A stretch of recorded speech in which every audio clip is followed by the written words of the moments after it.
A garden of ghosts, echoes of fascism in the heart of the city, Madison Square Garden. The name conjures images of sporting triumphs, legendary concerts, and a Nazi rally? Yep, you read that right.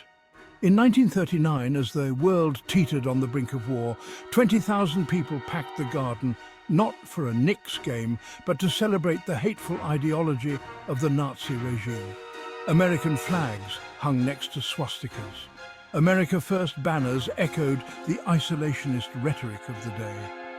It's a chilling reminder that darkness can take root even in the brightest of cities. The rally wasn't some fringe event. It was organized by the German-American Bund, a pro-Nazi group that had gained traction in the US. The speaker that night, Fritz Kuhn, railed against Jewish communists and praised Hitler's New Germany. The crowd roared its approval. It's easy to dismiss this as a relic of a bygone era, but the echoes of that night still reverberate. Rock and roll politics from Clinton to, well, mostly Clinton. Fast forward a few decades, and Madison Square Garden became a stomping ground for a different kind of rally, the political kind. Bill Clinton, the man who knew how to play a saxophone, and apparently the electorate, held his 1992 nomination acceptance speech at the Garden. It was a moment of pure political theatre, the culmination of a campaign that had harnessed the energy of rock and roll and the hope of a generation. But Clinton wasn't the only one drawn to the Garden's unique blend of history and spectacle.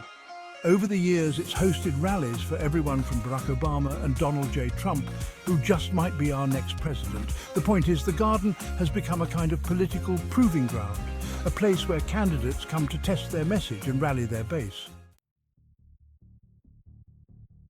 History repeats, but does it rock? The dangers of forgetting or hoping that your low-information voters will not know their history. Here's the thing about history.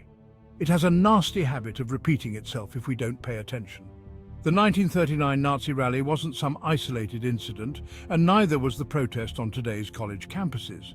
It was a symptom of a broader complacency, a willingness to ignore the warning signs of rising extremism. And guess what? We're seeing those same warning signs today. No, I'm not saying that every political rally is a goose step away from fascism, but I am saying that we can't afford to be complacent. We need to be vigilant about calling out hate wherever we see it, whether it's on the streets, online, or yes, even at a 1939 rally in Madison Square Garden. Because the line between constitutional republic and its demise is often thinner than we think. Section 4, fake news, real problems, when truth takes a time out. And speaking of things that erode our constitutional republic, let's talk about fake news. You know, that insidious blend of misinformation, disinformation, and outright lies that seems to permeate our social media feeds like a bad smell. It's the kind of thing that can turn a reasoned debate into a shouting match, where facts are irrelevant and outrage is the currency of the day. Now, I know what you're thinking. Jimmy Kimmel, you're a comedian who hosts a satirical talk show. Even the women on The View tend to toss up fake news.